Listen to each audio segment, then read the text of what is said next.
More US sanctions against the International Criminal Court, with condemnation led by the UN and EU. After seeking the arrest of Israel's Prime Minister for alleged war crimes in Gaza, the court's come under growing US pressure. Is its future now in danger? This is Inside Story.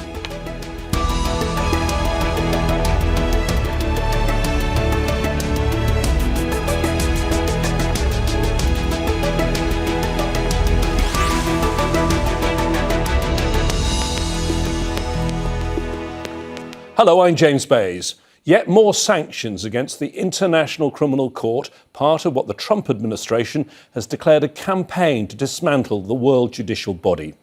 It has intensified since the court issued warrants in November 2024 seeking the arrest of Israel's Prime Minister Benjamin Netanyahu and his former Defense Minister Yoav Gallant for war crimes and crimes against humanity in Gaza.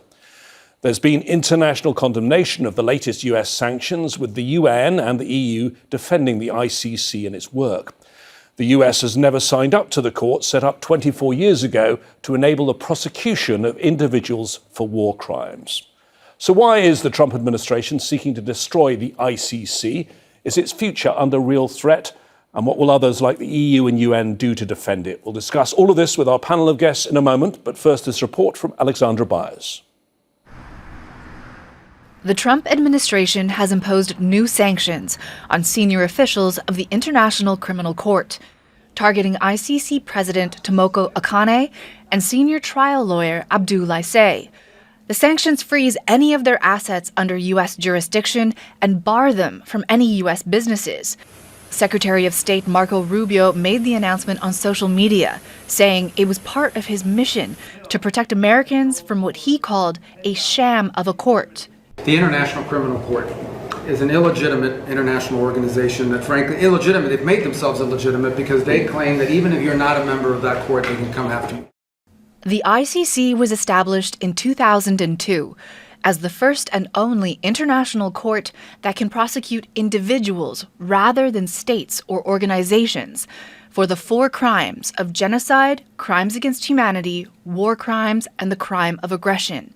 125 nations are signatories to the Rome Statute, recognizing the ICC's jurisdiction. However, there's a small but growing wave of countries turning against it, accusing it of bias and political overreach. The U.S. has never recognized ICC jurisdiction, but it significantly escalated its position in July, announcing an outright campaign to dismantle the court, with a whole-of-government response to disable its ability to operate, saying the court poses an intolerable threat to U.S. sovereignty. Last year, President Trump also announced sanctions on ICC officials after the court issued an arrest warrant for Israeli Prime Minister Benjamin Netanyahu for alleged war crimes and crimes against humanity in Gaza.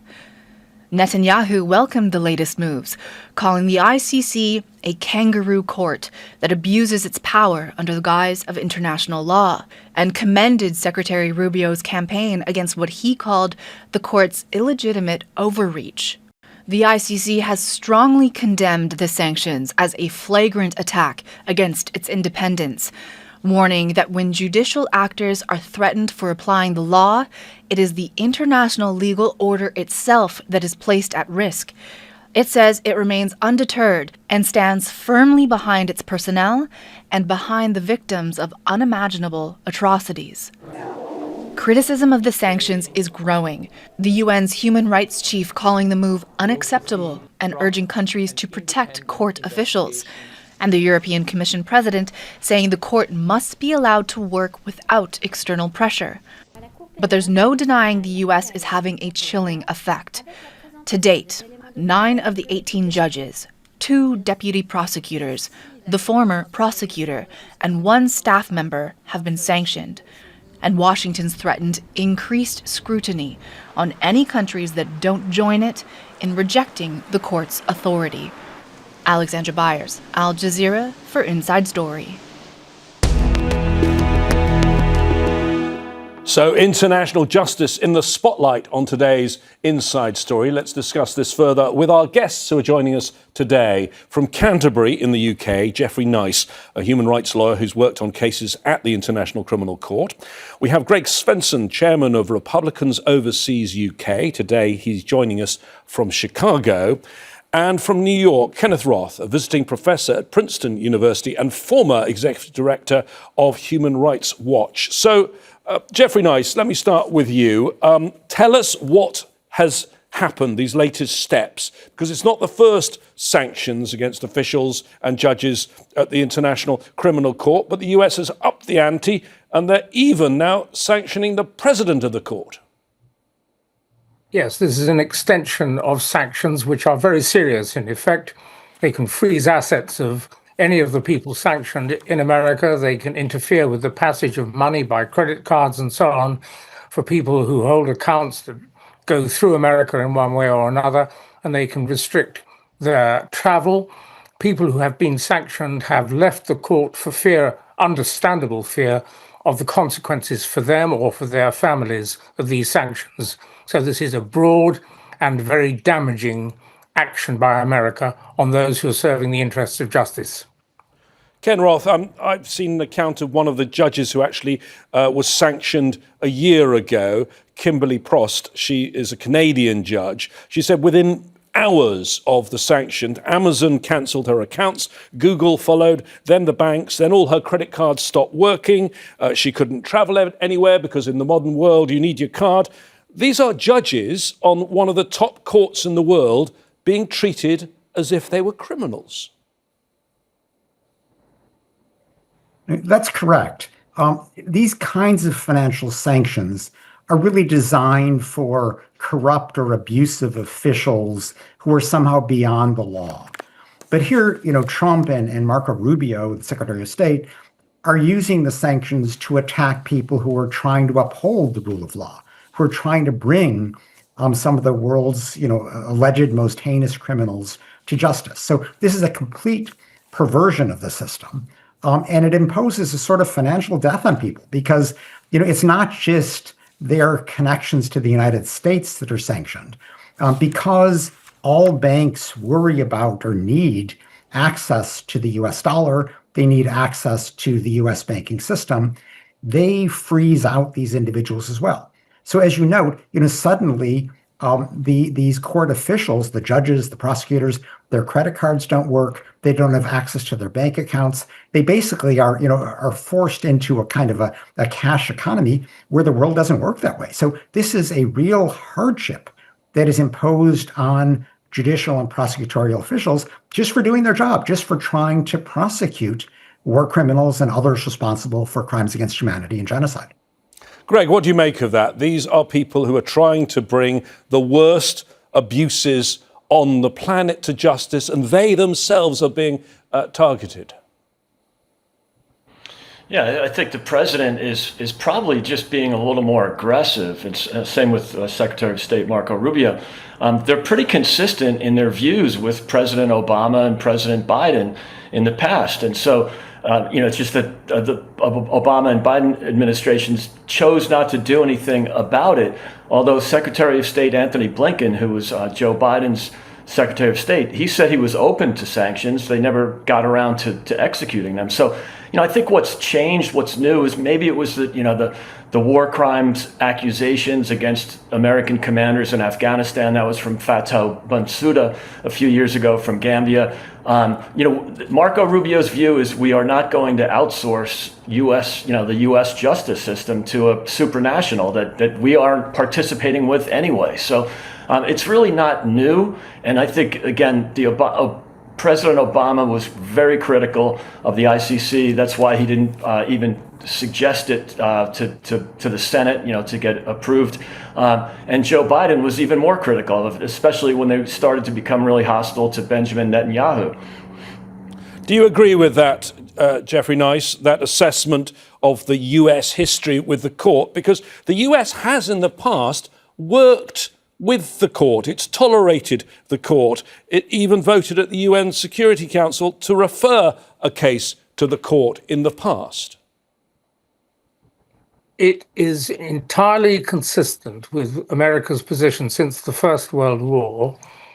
Throughout that period of time, when Secretary of State Lansing found a sovereignty justification for abandoning the Armenians to what became known as genocide, it is quite consistent in American policy that sovereignty ranks above the rule of law. And we should not blind ourselves to that, nor to the fact that the British Empire, had it been posed with the option of having its criminal acts in colonization tested by judges from small countries, would have taken exactly the same approach. So there's nothing inconsistent in what's been going on, and we should not be deceived by thinking participation in the Nuremberg trials or occasional support for work of the ICC, support for the international tribunals for Rwanda and Yugoslavia are out of line with the absolute determination of sovereignty over justice. And Trump made that quite clear in his first address, in his first term to the United Nations. He hasn't actually got stronger, he's just been consistent. Whether this is good for the world as a whole is an entirely different question. And what has happened over that same period of time is that international law has developed, sometimes with encouragement from America because it has found it in its interests. Libya, for example, being one case, parts of the Russia-Ukraine history another. The law has developed, and perhaps we'll come in due course to how the law remains valuable, even if, from the point of view of the citizen, you and me, what America has done throughout that period of time is not necessarily helpful and arguably extremely unhelpful and dangerous. Ken Roth, you heard Geoffrey there talk about this being nothing new, but the measures being used are much harsher now. Why do you think that is? You heard Greg earlier on talk about Afghanistan when the court was considering at one point whether there should be a case against the US military for its actions in Afghanistan. The court itself, or the prosecutor, dropped that. Do you think it's about that, or do you think it's all about Israel?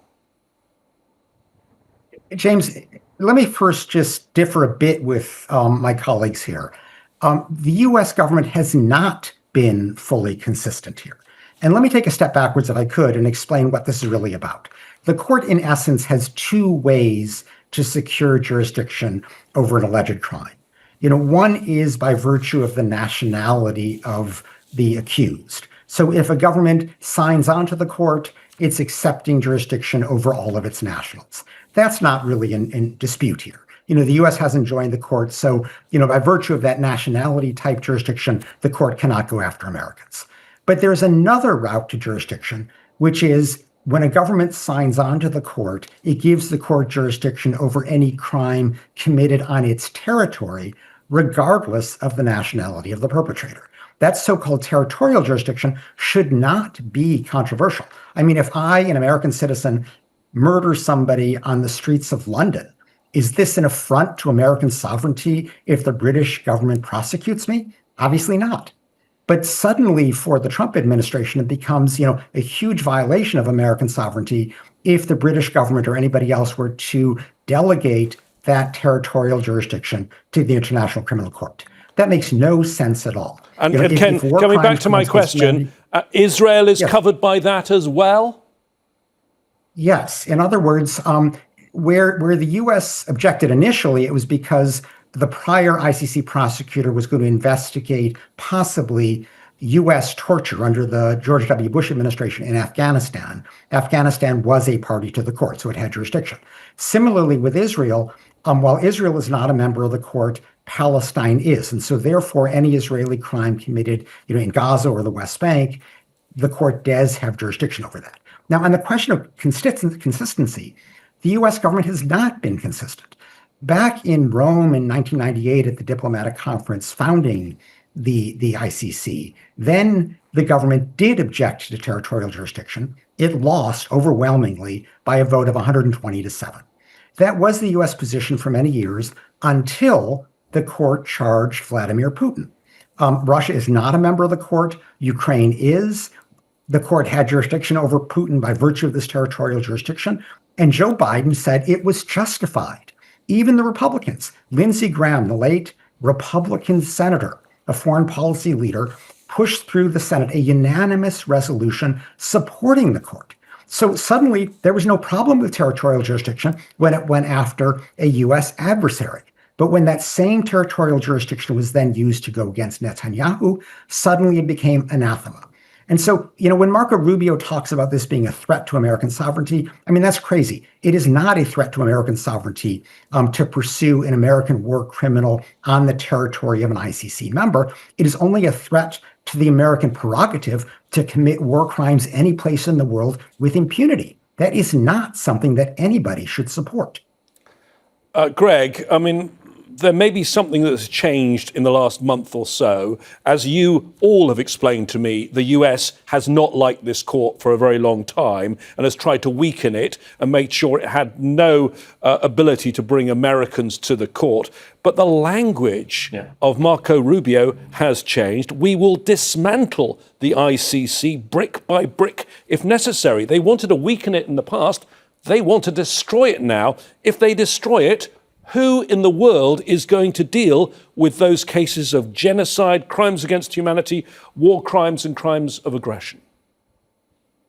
Yeah, look, I think that, as I said, the Secretary of State is much more aggressive than past secretaries of state. There's no doubt about that. And there has been some inconsistency. I think that's just statesmanship. When the Biden administration used the ICC to its advantage, great. That's called, statesmanship and diplomacy. And so, it's rare for me to quote Joe Biden, but I will. He said, whatever the ICC might imply, there is no equivalence, none, between Israel and Hamas. And I think that's what's changed for President Trump and Secretary of State Rubio, in that, this is a body, a supranational, that's been really hostile to an ally of America. And yet there's no arrest warrant for Maduro or Hugo Chavez or Daniel Ortega or Assad in Syria. There's no arrest warrant for anyone in the CCP or in China for their concentration camps that they're running in Western China, and no warrants for anybody in the Iranian regime for killing their own civilians. And so, okay, let's get Geoffrey to pick up on that. Geoffrey, sure. He mentions lots and lots of other cases saying that this is, uneven. But that's because the way it works, is it not? There is not jurisdiction in all of those cases. Completely correct. There is no universal rule of law. There is no universal world order. And the misfortune for all of us is that we, the ordinary citizens, operate according to one set of understandings and language, whereas those in charge of us, politicians who have always failed to, because it's always politicians who fail that lead to war, and indeed the leaders of very important and extraordinarily valuable NGOs like Human Rights Watch have to use another set of language. We need to bridge that gap because we, the citizens, now live in terror of nuclear war. The stakes are different, and we need to understand fairly what is happening. So the first thing the citizen needs to know is that this desire for sovereignty is extremely dangerous and leads to criminal acts.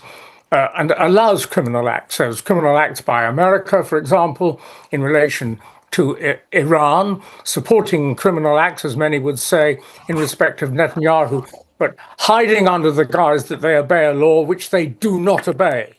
And the public absolutely needs to understand that. And the villainy of the leaders needs to be spelt out, not in diplomatic language, not in politicians' language, but in language that the civilian understands.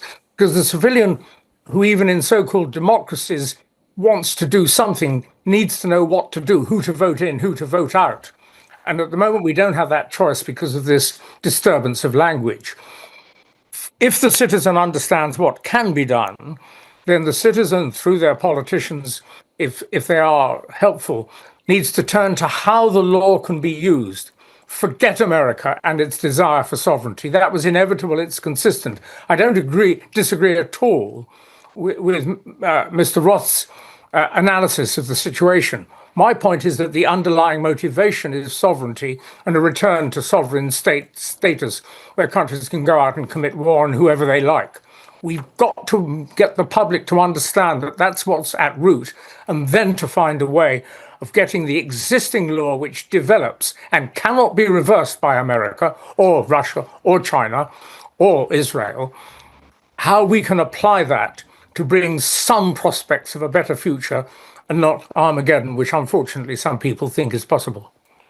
Ken Roth, you were one of the people who wanted this court to be set up in the first place. It's now been in place for 24 years. I think you could argue this is the worst moment the court has faced, because also we've seen the Chief Prosecutor, Karim Khan, removed from his job. Tell us a little bit about whether the court really can still survive and what it still does, perhaps illustrating your answer with telling us a little bit about the current caseload.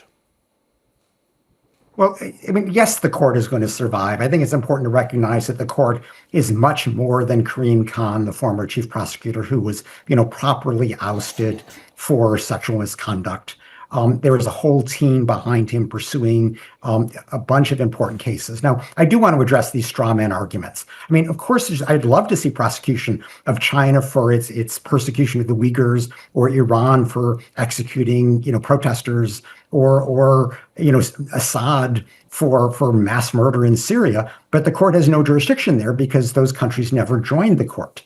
If any of those people committed a crime in an ICC state, then there would be jurisdiction. So, we shouldn't use these straw man arguments to discredit the court. Also, the argument that, there is somehow an equivalence between Hamas and Israel just because they both were charged. I mean, that's crazy. If I murder one person and James, you murdered 20 people, we're both prosecuted for murder. Does that mean that there's an equivalence between the two of us? No, that's just a crazy argument. So we just have to recognize that, Hamas is appropriately prosecuted, but so is Israel. Israel, is so far faced charges for war crimes and crimes against humanity for starving and depriving Palestinian civilians. It has not yet, but should face charges for indiscriminate bombardment in Gaza, for committing genocide in Gaza, for the expansion of settlements in the occupied West Bank, which violates Article 49 of the Fourth Geneva Convention. I mean, these are very appropriate crimes to be pursued. And just say, how can you pursue that because Hamas committed a crime?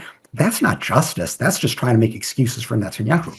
So, yes, the court is facing challenges by an utterly unprincipled Trump who wants to make the world safe for American war crimes, but nobody should buy into that.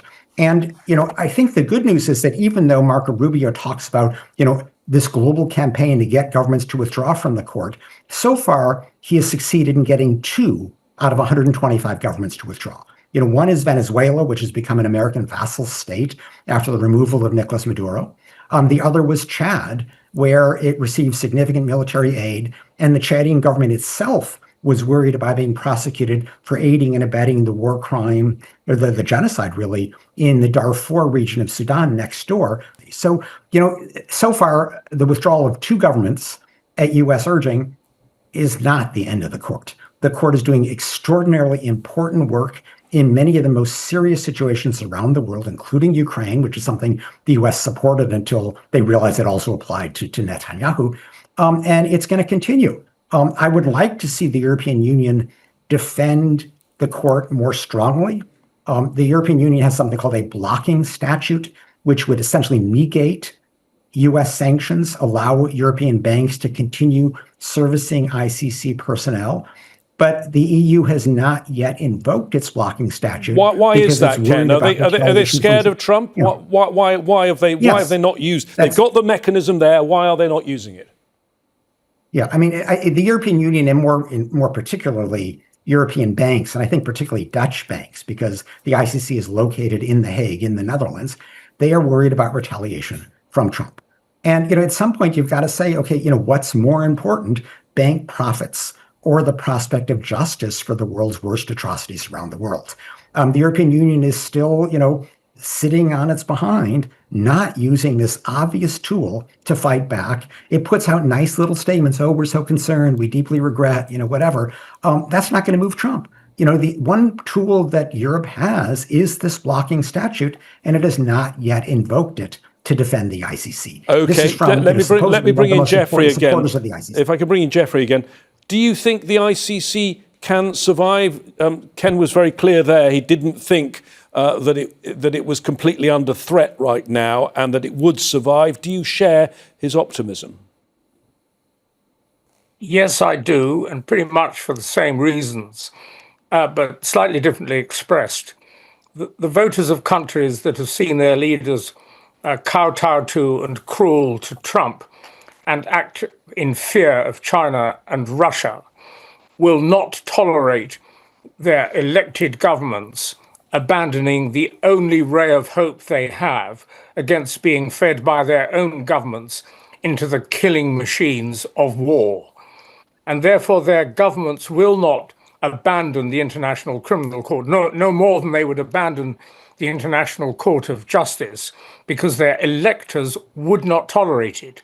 Limited though our understanding is, we are dimly, as voters, understanding that we need a rule of law and a world order if we are not to continue the waste of the last 80 years, where we did not get rid of nuclear weapons, but have moved ourselves into a position of weakness whereby we are spending more money on weaponry with the inevitable risk that it will be used and will kill innocent people like the maybe 100,000 Russians and the 40 or so thousand Ukrainians, all of whom are innocent citizens. If you may, Geoffrey, if I could bring in Greg one more time then, given what you've heard from the other two panellists, should the court survive? Your party wants to demolish it.